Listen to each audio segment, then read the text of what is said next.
कैसे हैं आप लोग? मैं हूं मिस रश्मि, आपकी मैथ्स की टीचर, और मैं आप लोगों के साथ क्लास 3 की मैथ्स करने वाली हूँ।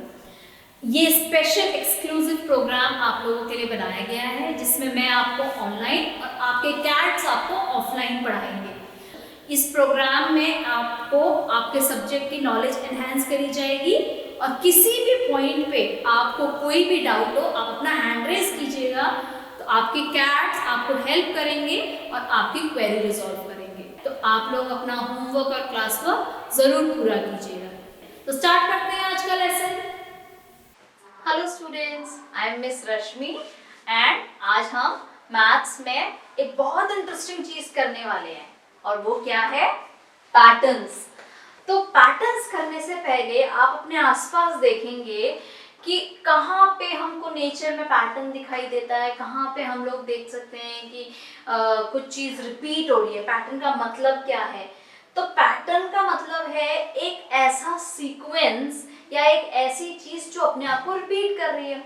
आप चाहे लीव्स में देखें तो एक पैटर्न आपको दिखाई देगा लीव्स में कि ब्रांच पे ऑलमोस्ट उतने ही नंबर ऑफ लीव्स होती है, ठीक है। या फिर आप फ्लावर देखेंगे तो उसमें एक पैटर्न दिखाई देगा आपको कि हर फ्लावर पे 5 या 7 पेटल्स होती है।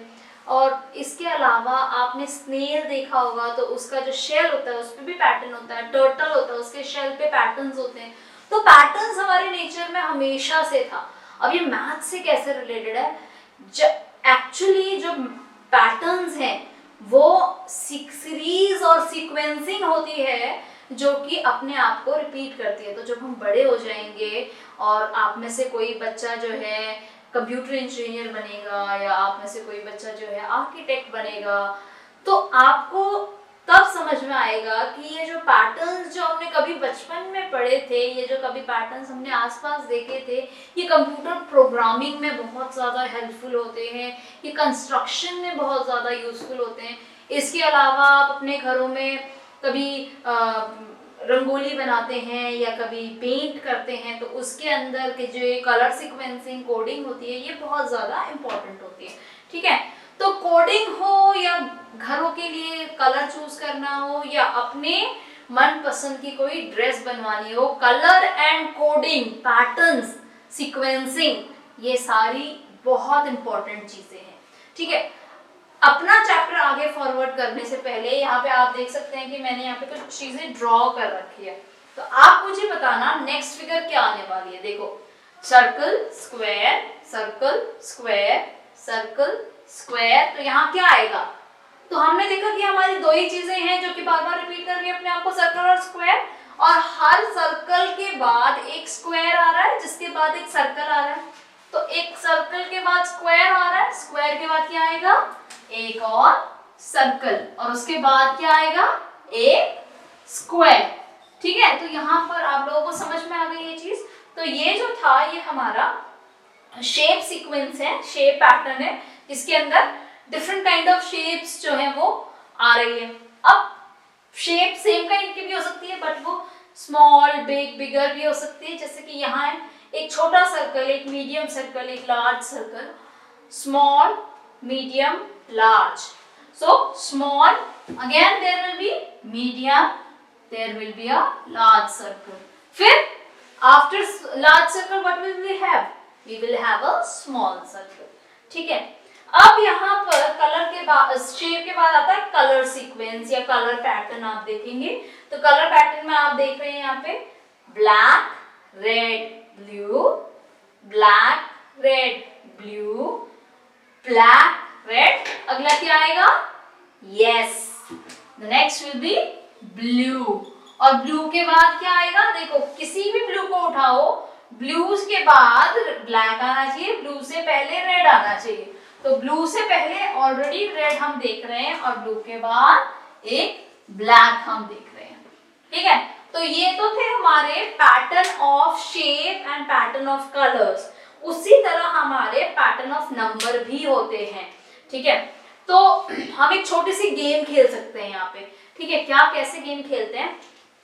एक काम करते हैं, अब आप लोग मुझे ये बताओ, नंबर्स, ये हमने बहुत पहले ना मैंने कहा था सबको टेबल्स लर्न करने के लिए, किस किसने लर्न कर रखी है? वेरी गुड, सबने टेबल का लर्न कर ली ना। तो अब टेबल अगर लर्न कर ली है तो अब हमारी जो नेक्स्ट गेम मैं आपको बताऊंगी वो उन टेबल्स के ऊपर बेस्ड होगी। ठीक है, कैसे बताती हूं मैं आपको।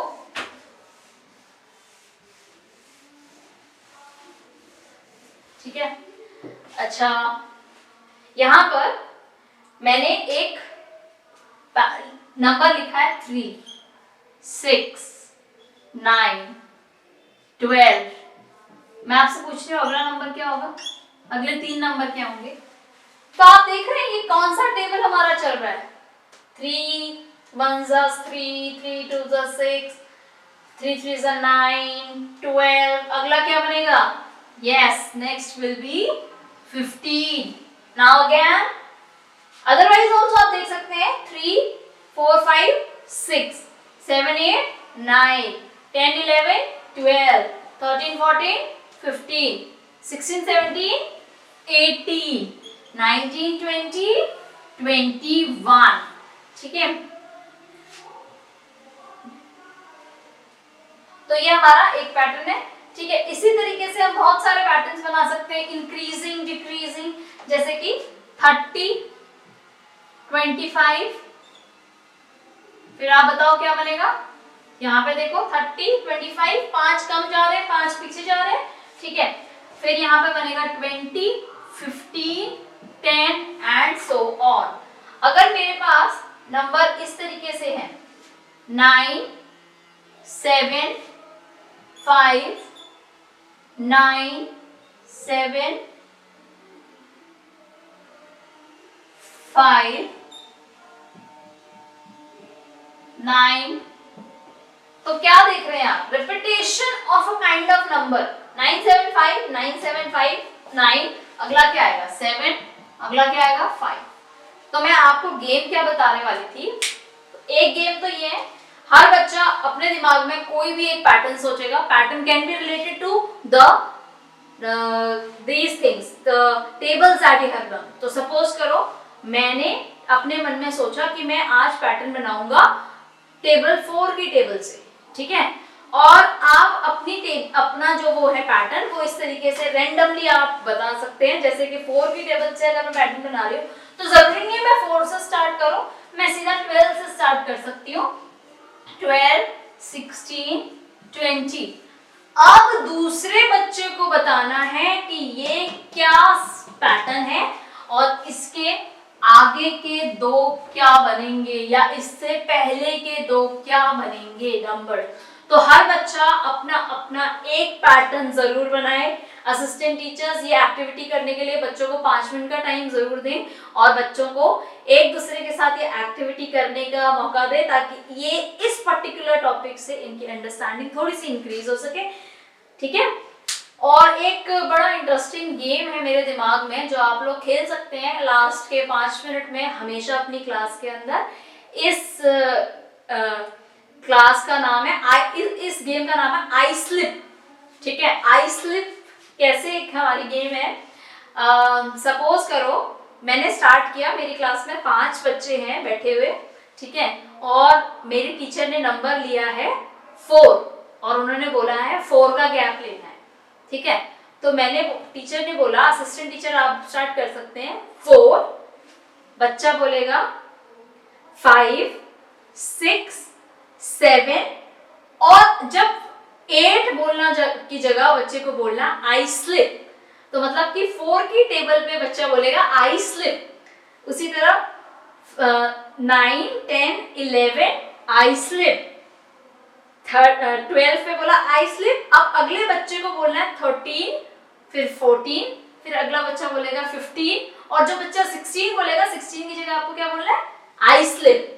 तो आपको 2 चीजों का ध्यान रखना है यहाँ पे, एक तो बच्चा करेक्ट जगह पे आई स्लिप बोले और आई स्लिप जिसने बोल दिया उसके बाद करेक्ट सीक्वेंस जरूर आए। जैसे मैंने बोला 16th की जगह आई स्लिप तो नेक्स्ट बच्चे को ना 17 बोलना है, ये नहीं कि वो 16 बोल रहा है। तो इन चीजों का ध्यान रखेंगे। सो जो लास्ट तक बचेगा वो विनर होगा इस गेम का। जरूर खेलना है game. Okay, all the best.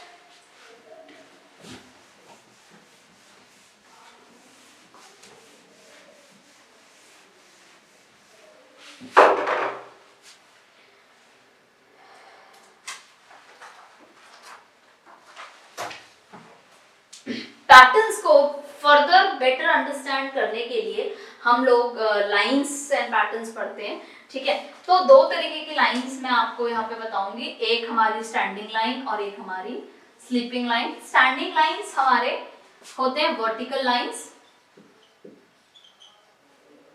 ठीक है, वर्टिकल लाइंस हमारे होते हैं ये, और जो स्लीपिंग लाइंस है उनको हम कहते हैं हॉरिजॉन्टल लाइन, ठीक है। तो आप अपनी बुक में पेज नंबर 134 पे देख सकते हैं कि यहाँ पर कुछ डॉट्स दिए हुए हैं। इन डॉट्स को हम कहते हैं, आप इसको ग्रिड कह सकते हो, और इन ग्रिड की हेल्प से हम लोग अलग अलग पैटर्न बना सकते हैं, ठीक है। और एक होता है कर्व लाइन। कर्व लाइन क्या होती है? कर्व जो होते हैं हमारे बिना मतलब दो पॉइंट्स पे स्ट्रेट लाइन टच किए वो हम बनाते हैं, ठीक है। वो फ्री हैंड होते हैं, इसमें हमारे स्केल की जरूरत नहीं होती, ठीक है। तो ये आप लोग देखेंगे। अब हमारे पास एक पेज 134 पे कुछ फिगर्स दे रखी है और आपको बोला हुआ है कि उसको आप ट्रेस करिए जो जो बना रखा है। तो आप देखेंगे कि जैसे फर्स्ट फिगर जो आपकी है उसके अंदर जो बहुत सारे डॉट्स हैं उनको इस तरीके से कनेक्ट किया हुआ है कि ये हमारे जैसे सपोज डॉट्स हैं,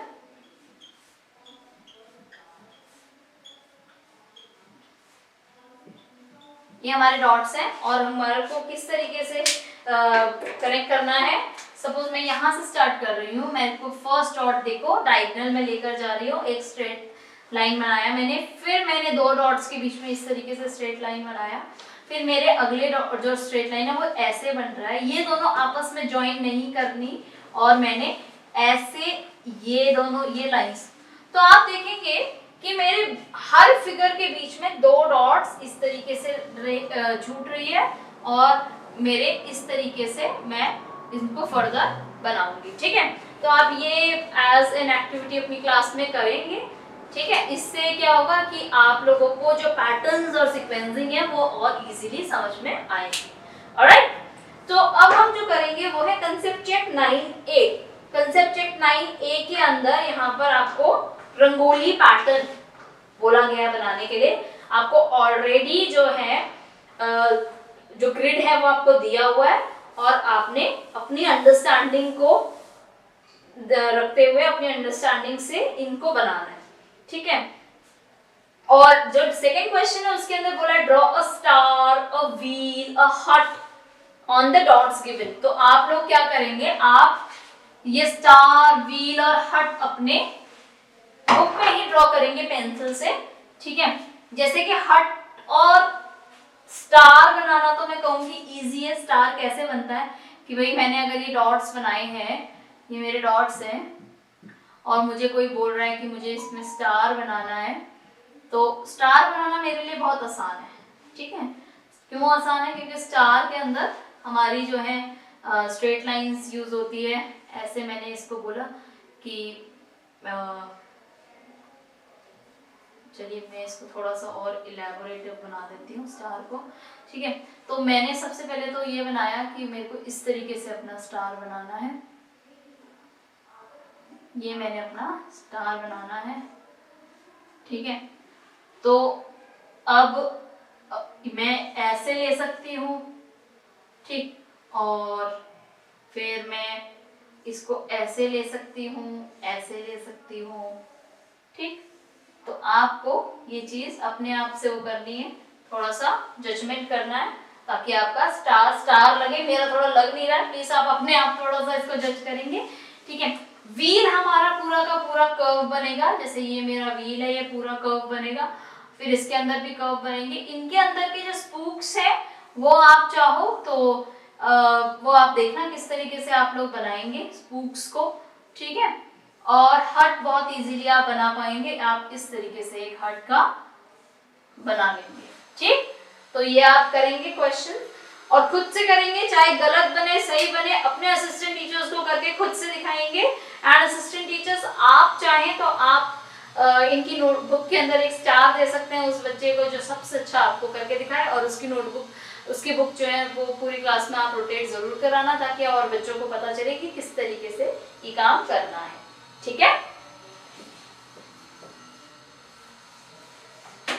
अच्छा मुझे एक चीज और बताइए आप लोग, आपकी मदर जब आपके लिए शॉल या स्कार्फ बनाते हैं या आपके लिए कोई ट्रेडिशनल ड्रेस बनाती हैं, तो उसके अंदर क्या आप उनको बोलते हो मुझे ये कलर कॉम्बिनेशन चाहिए या मुझे ये पैटर्न चाहिए, है ना, बोलते हैं ना। तो अगर मान लो मैंने एक स्कार्फ डिजाइन करवाना है अपनी मम्मा मदर से, ये मेरा एक स्कार्फ है, ठीक है, और इसके अंदर मैंने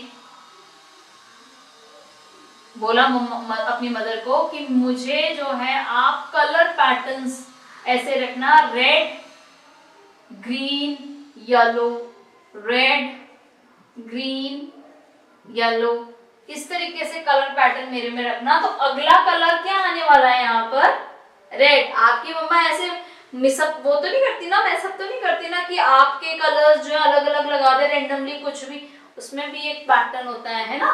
तो देखो पैटर्न्स हमारी लाइफ में बहुत इंपॉर्टेंट रोल प्ले करती है। अब ये आप पर डिपेंड करता है कि आपको वो पैटर्न्स कहाँ कहाँ ढूंढने, ठीक है।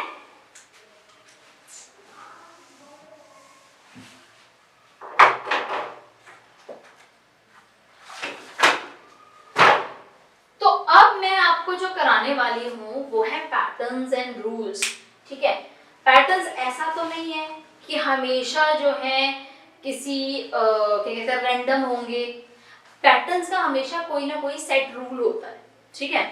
अब मैं आपको जो यहाँ पे करवाने वाली हूँ वो एक छोटी सी एक्टिविटी है जिसके अंदर मैंने एक शीट ऑफ पेपर लिया हुआ है और एक क्लिप लिया हुआ है, ठीक है। मैं इसको ना यहीं पर ऐसे इसको रिप्रेजेंट कर देती हूँ, ये मेरा पेपर है और ये मेरा क्लिप है, ठीक। मैंने अगला इसको टर्न किया तो ये ऐसे हो गया। अब मेरे पास पेपर ऐसे था और ये मेरी क्लिप थी, ठीक। मैंने ऐसे किया तो मेरा पेपर ऐसे और क्लिप ऐसे हो गई, ओके। फिर मैंने ऐसे किया तो मेरा पेपर ऐसे और क्लिप इस तरफ हो गई। तो बेटा अब आप मुझे बताओ मेरी नेक्स्ट फिगर क्या बनेगी। मैंने पेपर को फिर से टर्न किया तो अब मेरी क्लिप क्या हो गई, टॉप पे आ गई और मेरा फिगर क्या बनेगा, इस तरीके से।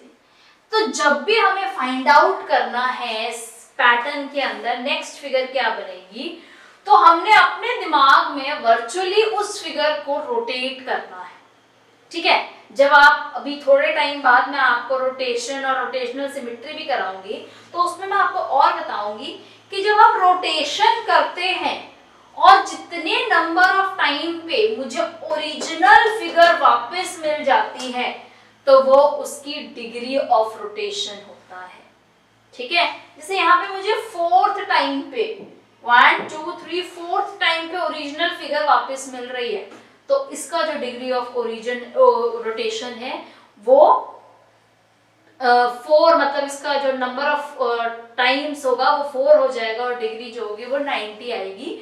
वो कैसे आएगी वो मैं आपको आगे कराऊंगी, तो ज्यादा इसमें कंफ्यूज होने की जरूरत नहीं है। इसमें बस ये कि मैंने अपने दिमाग में पैटर्न किस तरीके से क्रिएट करना है, by imagining whatever is going on. तो अब ये मैंने इस तरीके से रखा हुआ था, फिर मैंने इसको यहाँ रोटेट किया, फिर मैंने नीचे ले गई, फिर मैं यहाँ ले गई, फिर मैं ऊपर ले गई, फिर अब नेक्स्ट फिगर क्या बनेगी, ये बनेगी। Got it. तो उसी तरह अगर मैं देखूं मेरे पास एक फिगर है, उसके अंदर मेरे पास इस कॉर्नर पे इस तरीके से पेंटिंग है, ठीक है। फिर मैं इसको इस फिगर को यहाँ है ये, इसको मैं ऐसे कर दूंगी तो मेरी नेक्स्ट जो फिगर बनेगी वो क्या बनेगी बेटा, वो ऐसे बनेगी। समझ में आई बात? मतलब कि मैंने अपना जो ड्राइंग थी, जो मेरा पेंटेड पार्ट था, वो मैं इधर ले गई, ठीक है। अब मेरी जो नेक्स्ट पेंटेड पार्ट आएगा वो कहाँ आएगा, वो यहाँ आएगा, ठीक है। और उसके बाद जो मेरा पेंटेड पार्ट आएगा वो कहाँ आएगा, वो यहाँ आएगा। Got it? Everybody must have got this down, ठीक है। तो this, then this, then this and finally here. So after after this what, after this again here, फिर हेयर, फिर हेयर, फिर here. I hope you must have got this pattern thing. ठीक है, आपको एक पेज 136 के ऊपर स्क्वायर के कुछ पैटर्न्स दे रखे हैं. ठीक है, एंड आपको नेक्स्ट ब्लॉक ड्रॉ करना है. तो उसके अंदर आप समझ पा रहे होंगे कि मैं जिस हिसाब से अपना पैटर्न को वो कर रही हूँ. अच्छा, कभी कभी क्या होता है कि जरूरी नहीं कि मैं सारा ही क्लॉकवाइज कर रही हूँ. तो आप इसमें देखेंगे एक पैटर्न ऐसा है, सी पैटर्न, उसके अंदर मेरे पास स्क्वायर्स हैं और यहाँ पर कुछ येलो कलर और पिंक कलर का स्क्वायर है. नेक्स्ट मेरा इस तरीके से येलो और पिंक कलर का स्क्वायर यहाँ बन रहा है. फिर अगेन नेक्स्ट पे ऐसे और नेक्स्ट पे ऐसे. आप समझ पा रहे हैं कि इसमें हम कर क्या रहे हैं? जो नहीं समझ में आ रहा जिसको, वो बस एक बार इस फिगर को देखेंगे. ठीक है, सपोज ये मेरे पास एक स्क्वायर है जिसके मैंने यहाँ पर, या मैं इसको और अगर रिफाइन वे में रखूं स्क्वायर को, इसको थोड़ा सा मैं सिमेट्रिकल स्क्वायर बना देती हूँ ताकि आप लोगों को समझने में आसानी हो. ठीक है,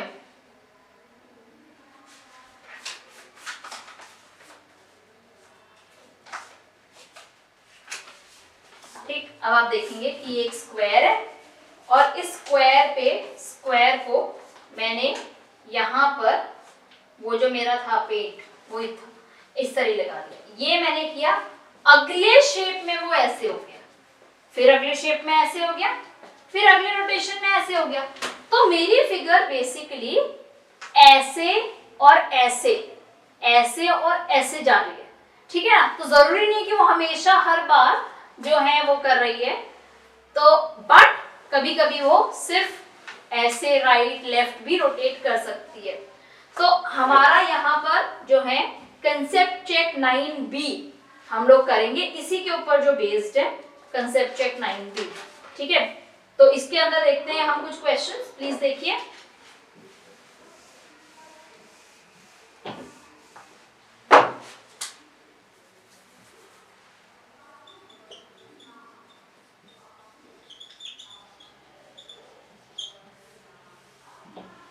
तो इसके अंदर देखो, फर्स्ट केस हमारा जो है वो है एक ट्रायंगल, सेकेंड इज एक pink triangle, blue triangle, pink triangle. तो नेक्स्ट मेरा जो बन रहा है पिंक ब्लू पिंक ब्लू. इसके बाद क्या बनेगा फिर? अच्छा, नेक्स्ट हमारे पास एक सिंगल ट्रायंगल अगर आ गया, फिर उसमें हमारे पास फिर से 3 ट्रायंगल, फिर 5 ट्रायंगल, फिर हमारे पास 3 ट्रायंगल. तो देखो इसमें ना सिर्फ हमने कलर देखा, हमने इसके अंदर नंबर भी देखा. 1 3 5, 1 3, अगला विल बी 5 और इसमें पिंक ब्लू पिंक हमने रखना है, ये वाला. ठीक है, ये आएगा. समझ गए आप लोग? तो नेक्स्ट अगर आप देखेंगे, एक ये 5th फिगर आप देखें. 5th फिगर में ये एक अम्ब्रेला का ऊपर का हिस्सा बनाया हुआ है, फिर वो इस तरीके से उड़ गया, फिर वो उल्टा हो गया, फिर वो यहां चला गया. समझ रहे हैं आप इस चीज को? तो अगली फिगर मेरी क्या होगी? अगली फिगर मेरी डाउन, ये वाली ही आएगी. ठीक है, फिर इसके बाद ये, तो ये पैटर्न हमारे लिए बहुत इजी था करना. ठीक है, तो इसके अंदर सिर्फ 8 पार्ट्स है जिसमें से 2 पार्ट्स मैंने आपको करके दिखा दिए. बाकी के पार्ट्स आप लोग अपने असिस्टेंट टीचर्स की हेल्प से खुद से करना करेंगे. और ये जो है इसको समझने के बाद, इसको करने के बाद मुझे लगता है ये काफी आपको कंसेप्ट जो है क्लियर हो जाएगा. ठीक है, आप इसको जरूर करेंगे. All the best, bye bye.